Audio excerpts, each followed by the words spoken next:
Kaibigan, napakabilis ng mga pangyayari dito. Welcome to the Pro Gaming Series 2014 Spring Season. I'm Sphere. And I'm Jay. Hindi ko alam kung ano nangyari, pero nagulat ako na lumabas ang ating muka sa ating live stream. Pero tuloy-tuloy na tayo ngayon. Napakagandang laban ang nag-aabang sa ating ngayong gabing ito. Yeah. Laban sa pagitan ng Team Wargods versus Team na Imperium Pro Gaming Team. Pero bago ang lahat, Jay, tignan muna natin ang ating schedule for the match ngayon.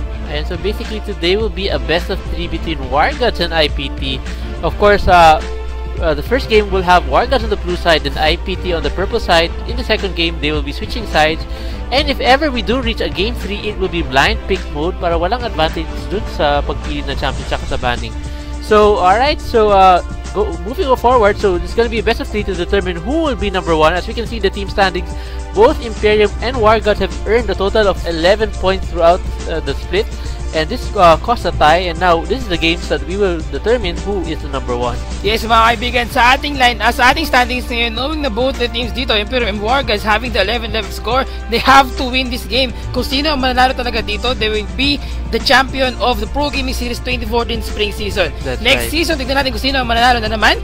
And this coming April 26, magkakaroon tayo ng season split for the Pro Gaming Series Summer Season 2014 naman. Yes, just like we mentioned yesterday, we still have slots for the Challenger circuit in the ranked games now. There's only one team so far that entered in the Challenger range 5v5 ranked teams. And if your team is still wanting to join this tournament, you can still actually chase this. You still have about a week, exactly 1 week from today, before the deadline or the cutoff for those ranked teams. So good luck mga summoners. So pwede pa kayong humabol this coming next week. This coming next week Friday. That's April 18. Ang cutoff natin for the ranked challenger teams dito. Kung saan top 2 ranked challenger teams ay magpuproceed sa ating Pro Gaming Series 2014 Summer Season split. Yes, they will be joining the other pro teams, including if ever they make it through the qualifiers, they will be facing off also with Mineski and MSI Evo GT, who are waiting for the remaining for the brackets. Yes, mga kaibigan. Take note dito sa laban nila, IPT versus team ng Wargods. Bagong member ng team IPT dito ay si Kaigo. That's right. We have IPT Kaigo for the mid lane. And if I'm not mistaken, it was Rebenga na pinalitan nila dito or nag 6-man muna siya for a while. Yes. They have to rest for a while, mga kaibigan. And IPT Kaigo will go for the jungle of team members of the team IPT. This is a very interesting lineup, mga kaibigan. For team ng Wargods, we have JLC Stronger, Trevor, Ochi, and Poisanity. Same lineup nila. I think medyo magiging magandang laban to. Sobrang magiging magandang laban. This best of 3 match, mga kaibigan. Gaya na sinabi ni Jay kanina. Yes. First 2 games, pareho tayo ngayon, tournament draft. Pero kapag umabot tayo ng 3rd game, magkakaroon dito ng laban dito. Ang ating game mode ay magiging blind pick na lamang. That's right. So game on na tayo. We're now in the pick and banning phase. Again, Wargods will be in the blue side while IPT will be in the purple side. First ban coming from Wargods will be Shyvana. Alright, so definitely a strong pick in the top lane. Actually, IPT here has been picking a lot of Renekton during the season. So I'm kind of surprised that they banned out Shyvana. Maybe they don't wanna pick ban out Shyvana and probably pick away Renekton away from Hero, so it'll be probably interesting strategy coming from Wargods. Alam mo, Jay, ngayon iniisip ko kung sino yung mga possible bans coming from Team IPT and Wargods ngayon. We all know how Wargods is dominating sa mga teamfight na ginagawa nila before, especially yung top kasa din ni JLC dito, yung top Annie, yung top any top laner na champion dito ay ginagamit niya na sobrang nakakagulat. Yung kasa din AD, kasa din ni JLC dito ay talagang nakapagbigla sa lahat ng mga summoners natin dito nanonood last week nung kanilang laban sa ating PGS. Pero ngayon, mga kaibigan, looking at the bans, they banned LeBlanc, they banned Lulu as well. all for the mid lane na si Trevor. Yes, actually I have to say I'm really excited for both teams now. JLC always coming out with those interspicks, always something that I like to look forward to. And another thing is IPT Kaigu joining IPT for the first time this season, coming from actually Mineski, and he'll be playing the, like I said, the jungler role for IPT today. It'll be really, I would really see how well he gels with the rest of the IPT team in this best of 3. Alam mo, magiging magandang laban to, knowing na Wargods ay sobrang nag-iinit sa laban nila against team ng IPT. Pero IPT, mga kaibigan, sobrang lakas na nila. Even though ngayon pa lang nadagdag si Kaigo sa kanilang lineup dito, kung saan for the jungle, he is one of the best junglers sa ating competitive scene sa Philippines, kung saan before, nung lumaban sila nung siya yung Mineski pa, lumaban sila dun sa Southeast Asia qualifier, siya yung nag-dominate sa mga teamfight na nangyari dito, contributing very well sa mga teamfight na nangyari against sa Southeast Asia qualifier no time na yun. That's right. Actually, IPT Kaigo is the only pro player in the Philippines who's participated in all international events that even represented in the Worlds, yes, sila yung lumaban dito. Yes, World Cyber Games 2011. So when the it comes first to international yes, exposure for any Manila team or Philippine team, and Kaigo was already part of that team during that time. So when it comes to the experience, sobrang laki na na-experience ni Kaigo, yes, dito. Sobrang dami na niya experience paglalaro ng League of Legends, so competitive scene. Pero mga kaibigan, for the first pick of Team Wargods, they pick up Elise for Stronger. Most probably, dito sila laban nila. So jungle. Alright, so it will be most likely Elise and Kaigo, or Elise and Kha'Zix will be facing off in the jungle. Of course, both champions are very strong level 1 champions, so it'll be very hard to say if ever they meet each other in or for ganking. They both have strong potentials as well, so we'll have to see how they play their champions. Yes, dito mga kaibigan, for team ng IPT, they pick up needily para sa kanilang AP mid carry, Kha'Zix for the jungler, most probably mga kaibigan, and I'm thinking na ito ang gagawin nilang jungle champion kasi for the top lane, yes, he's still a very effective champion, pero Kaigo is a player na usually ginagamit si Kha'Zix para sa kanyang champion dito, for the jungle. And when it comes to the ganking, if ever na i-evolve mo kagad yung avoid assault mo dito, you have the advantage, even though na-nerf siya eh. Yes, diba before na-buff siya, yes, and then na-nerf siya ulit? 4.5 patch, yes, he got the nerf because he was so kunat dun sa mga towers, and they took out the damage reduction from towers, making him a little bit more softer, especially if he's tower diving the opponents. Yes, pero mga kaibigan, nitiri sa champion na even though mahirapan siya sa late game against his opponent kasi sobrang single target ng kanyang skills dito. Yung spear niya, yung kanyang heal or yung trap niya dito, hindi siya ganun na makaka-dominate sa mid lane. Kasi kailangan niya siguro doon na tumama yung spear niya, yes, para magkaroon siya ng advantage when it comes to poking his opponent dito.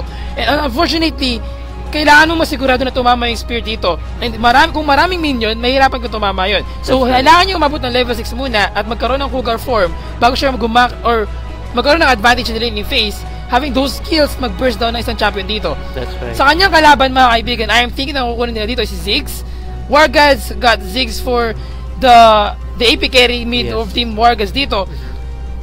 Strong, I mean, severe on the other hand para sa kanila AD carry, most probably mga kaibigan. Pero naman sa team ng IPT, they have Thresh and Kog'Maw.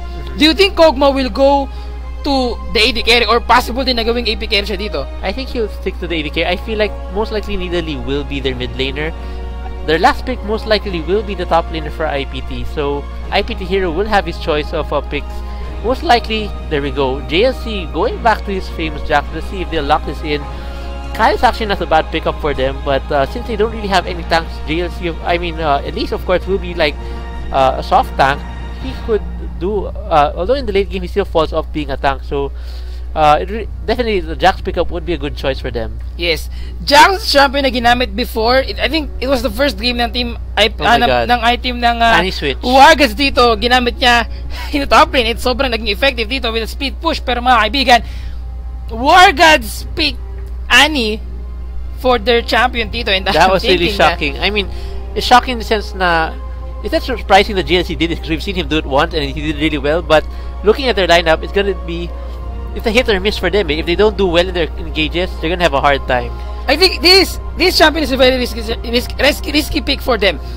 Annie no top lane, it's like Cassidy no top lane dito na AD carry. Kung saan kapag hindi siya ganun na nag-dominate in the early game, mahirapan siya mag-sustain ng kanyang advantage hanggang late game dito. And another thing I'd like to point out is Annie's spells got nerfed also in 4.5 patch. Mas mababa yung base damage ng skills niya, but tinaf nila yung AP scaling. And with JLC's build in the previous patch, he went for very low AP, but high Sobrang magic penetration. penetration. So it might not be as effective anymore. We'll have to see how GLC will handle this, of course. It'll be really interesting to see him go against this time Renekton once again in the top lane. Of course, Renekton did not do very well against Annie on GLC last time. Yes, last we'll time. have to see if this time IPT Hero can do better. Actually, it was Snoy that time. Nung time na nanalo siya having Annie as his champion dito, it was against Snoy ginamit sa Renekton. So ngayon, Annie in the top lane versus Renekton in the top lane. GLC versus Hero dito. Medyo magandang laban to. Sobrang interesting ang mangyayari dito. Nakadepende na to ang pagpanalo nila sa laning phase kung paano yung jungling route ng kanilang mga junglers dito. We have Kaigu for Kha'Zix, we have a stronger for Elise. Elise is a champion na sobrang na-nerf since mga recent patches natin. Ang daming nerf niya dito. Even umabot siya ng level 4, hindi na ganun kalaki yung kanyang burst damage. Hindi siya ganun na nagiging effective when it comes to ganking dito, but still marami siyang skills. Yes. So that can still give her the advantage of ganking enemies dito kapag tumama ng maayos yung kanyang kukun. Yes. I don't mind. I hope you don't mind, but since this is the 4.5 patch, maraming changes sa roots din. So since we have about 3 minutes, why don't we take a look at how the pro players have adjusted to these rune changes? Yes, mga kaibigan, let's see. JLC kasi Let's go first for JLC dito sa pag-adjust ng kanyang runes and masteries having Annie para sa kanyang champion. Ito na. For the runes, mga kaibigan, Wargods JLC getting the 4.5 movement speed is still the same. Wala ganun pagbabago, 9.0 armor. There is one change though. He removed the cooldown reduction and went for full scaling magic resist. This is most probably to compensate yung medyo pagiging malambot niya in top lane dito. Knowing na he's going against a Renekton champion dito kung saan Renekton is a champion na with his Dominus, he can be very more tanky sa laban na to. And this is actually a smart choice for GLC because Renekton got nerfed also in his ultimate Dominus, which makes him weaker at the earlier levels of his Dominus, but at level 3 Dominus is a lot more painful. So those changes are the changes, of course, on the magic scaling resist for GLC on Annie should allow him to deal with Renekton better in the late game. Yes, at looking at this kind of masteries, mga kaibigan, 2109 going for the utility build dito for his champion. And let's go for the junglers, mga kaibigan. Very interesting, mga kaibigan. Ito, Kaigu for Kha'Zix. Let's see yung kanyang runes. Yes, flat armor, flat physical damage, flat magic resist, cooldown reduction 5%, 9.0 attack speed dito. Yes, attack speed is coming from his, I believe his, from the quintences. There we go. We have two. That's We have right. 2 attack speed for his champion dito. And the rest all physical damage. We have physical damage. We have the cooldown reduction as well. And It's kind of unusual. Actually, when we saw a Kha'Zix champion dito, usually ginukuha nila dito yung armor penetration, getting more armor penetration for the champion instead of getting more damage output. Actually, this rules he picked up allows him to clear the jungle much faster because he has faster attack speed and faster cooldown reduction for his spells. So he should be able to go through his jungle really fast. Of course, this will make him a little bit weaker in the early games since, like you mentioned, wala siyang armor penetration. But because he's able to clear faster and gap more often, this might allow him to snowball faster as well. Let's go for the masteries, mga kaibigan. 2190. More on the 80 bruiser damage dito. The 80 bruiser build for Kha'Zix, still the same. Let's go naman, mga kaibigan, for stronger in the jungle dito, mga kaibigan. For his runes, sobrang hybrid, napakarami, napakahaba, 4.5 movement speed. We have the armor penetration 7.2, magic penetration 4.9, critical chance 1%, magic resist 4.0, armor 9.0, at cooldown reduction 5%. A little bit of everything. Yes. Actually, at this point of time, wala pa akong nakikita ng jungler na naglagay ng scaling armor or scaling magic resist dito. Yes, it's very hard because although they changed it, it's not really advisable to go for the scaling armor in the jungle because mahirapan ka sobre. You can't clear the minion or yung first wave ng minions mo dito ng mabilisan. And not to mention, if you gank to be so soft, and you can end up giving up your double buff so early in the game, which is too risky. Sobra. So mga kaibigan, you're watching the Pro Gaming Series 2014 Spring Season. At ito yung finals match natin ngayon. Tiebreaker match between Team Wargods sa team ng Imperium Pro Gaming Team. I'm Sphere. And I'm Jay. Bago ang lahat, mga kaibigan, if ever, I was about to say that. Ito na.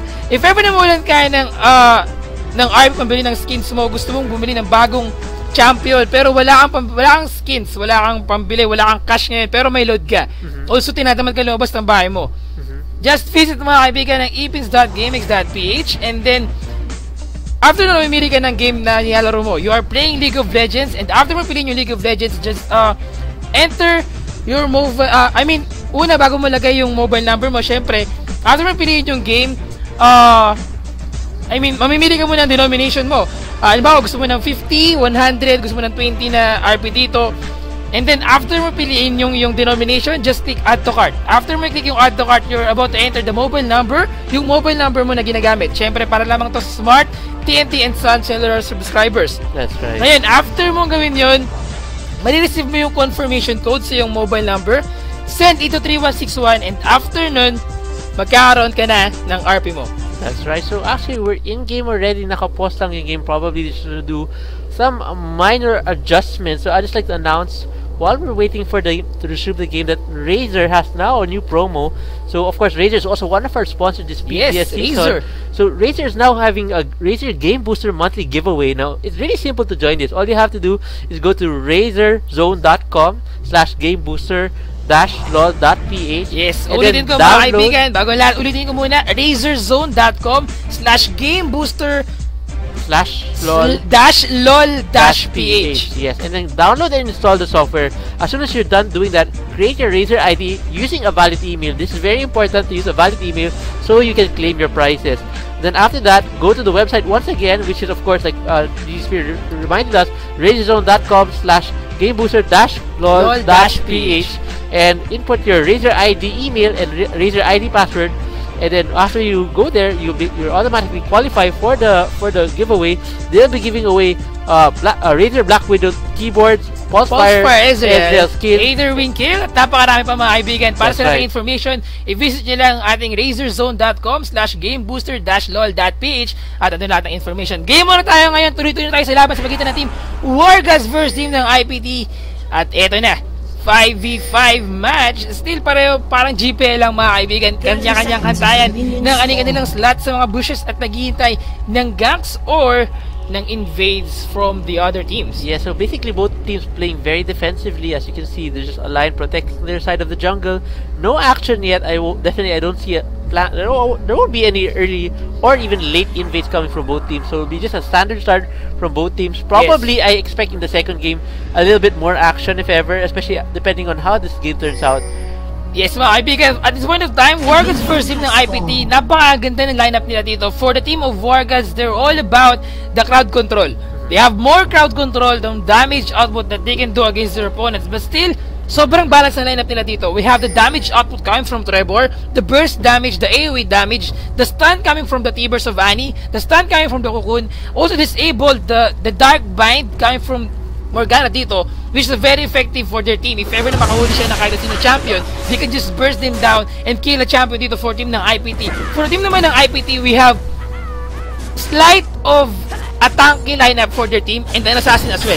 We have Kha'Zix to assassin any champion from team members of Wargods, but they have Renekton as well to catch the damage output from team ng Wargods. So very interesting lineup. Sobrang gandang laban na mangyayari maya-maya lamang. Yes, actually, Wargods lineup is more of a catch and kill lineup. They've got 3 catchers. They've got Morgana, Elise, and Annie, both with their stuns and snares, of course. Yes. And then as soon as they land one of those kills, they can easily collapse on that champion of IPT. Of course, IPT Hero, being the tankiest champion, would probably be the biggest problem of Wargods if they catch him. They probably want to catch any other member. I wonder if IPT will go for a tanky Kha'Zix or if he'll go just for a pure out full damage Kha'Zix in the early game. Yes mga kaibigan, level 2 na si JLC na top lane. He's trying his best para harasin na sobra si Hero dito so he can get level 2 at makagaroon ng advantage against sa JLC mga kaibigan. Ito na, 1v1 yung top lane dito using that Calling, I think he somehow regenerated some of his HP para makapag-compensate in the top lane dito. That's right. So, looking at the IPT lineup now, like you mentioned, they have a tanky champion and they've got some assassins. Most likely, they're gonna do a siege composition here as Nidalee will be throwing her spears. Of course, Kog'Maw will have very long range, especially once he increases his skills, which should allow them to easily pick up towers one by one. So, it's gonna be 2 different compositions, absolutely. Yes, this is mga kaibigan. Dead sentence for Boy Sanity. He's taking so much damage to champion na top. Hinihintay niya dito. Hero got that cocoon just in time. Pero nandito si Kai Goswell trying to respond in a top lane, but he can't do anything. Hindi niya mapalitan ng maayos dito. Ang palitan na nangyari without wasting time mga kaibigan. First blood for team ng Wargods in a top lane. Itong mahirap sa gamit mong champion na merong mana. In bottom lane mga kaibigan, tinamaan that sentence si Ochi. He's taking so much damage. He was forced to use that flash para mapag-disengage dito. Still damage out of from fear. And Shadow in the bottom lane, almost enough to kill down 2 champion. Pero take note, it's still a good job for the bottom lane ng team ng IPT dito, burning that flash for Ochi. That's right. Actually, tinamaan naman that sentence mga kaibigan. And shield for Boy Sanity mga kaibigan to save Ochi. And this is it stronger. Light is forced to use that flash out. Still stronger in got the chance to kill down in the mid lane dito. That's and right. Jay, looking at the summoner spell, since the recent buff of the heal summoner spell dito, Fear took the chance to get that summoner spell para sa kanyang champion. That's right, because he saw Morgana did not go for the ignite, so the heal will be very effective on him. As you can see, Morgana went for the exhaust again. The only ignite coming, there are actually still 2 ignites in the team on JLC and the Trevor, of course. Trevor picking up Ziggs, very strong champion in the mid lane. As you can see here right now, he has a lead in the CS over Nidalee. Here in the bottom lane, both Wargods Ochi doesn't have much HP. He has to be very careful here. Yes, this is mga kaibigan. Agang from stronger on the bottom lane dito. Kinamano ako si Shadow. He's taking so much damage. Pero IPT first forced to use that flash out. At eto na, Boy Sanity mga kaibigan. He was ignited. Flashing from Shadow. Mukhang turnaround for their team. Makuha nilang buhay ni Ochi. Ochi can't do anything. Ginamit ang kanyang spell shield. Pero naligtas siya dito with the barrier as well. Pero stronger goes down with the last hit coming from Fear dito in the top lane. The bottom lane. That's right. So actually both stuns and cocoon, both snare and cocoon landed on both champions of IPT, but they didn't have enough burst damage to take down the 2 champions. It turned around in the favor of IPT there. So good job coming from Shadow, making excellent plays to turn that fight around. Right, IPT Hero placing down a ward to just protect themselves from the gaps. Of course, Elise has just recently spawned after dying in the bottom lane, so it will be a while before he will be receiving any ganks, but that early ward should prevent any ganks coming in the near future. In bottom lane mga kaibigan, sobrang dominating ngayon. Itong si Fear as Shadow against Ochi and Boy Sanity. And for the 25,000, they have to win this game. So mga kaibigan, sa lahat hindi nakakalam, kung sino man ang mananalo dito ay magiging champion for the Pro Gaming Series 24 in Spring Season. So talagang dignidad, buong sa dignidad na nakasalalay dito ang kanilang pagkapanalo or the title or the Pro Gaming Series ngayong araw na to. That's right. There's the title of course, and of course the trophy prize for the winning. Ginamit na ngayon mga kaibigan ni JLC ang kanyang Timbers. He was ignited, but he's still hero with that Dominus mga kaibigan. He got the life of JLC instead in the top lane. That's right, so they're now actually 1-1 here in the top lane, so it's a pretty even match. Of course, JLC had slight advantage earlier because he was able to pick up the earlier kill. First blood including, as you can see, he has already 2 Doran's ring and amplifying tome. Right now here in the bottom lane, Wargods has a large minion wave here. As you can see, IPT here doing his best to try to pick off as many minions before they reach the tower. Alam mo, good item choice for Hero dito, picking up the Negatron Cloak as his first item. Sobrang laki ng bagay na to sa kanya. Having the, I think around, yes, it's a 40 magic resist for his champion na mahihirapan talagang mahihirapan dito si JLC na i-burst down itong champion niya. That he can just catch the damage output from JLC. The skills, the T-burst, the disintegrate dito. And I think, ito yung magpapahirap for JLC to secure yung kanyang laning phase na manalo siya dito sa top lane. That's right. A death test is coming up from Shadow, not connecting with any members of Wargods right now, and Wargods Trevor doing a good job of shoving the lane to the tower of IPT Light. Of course, IPT Light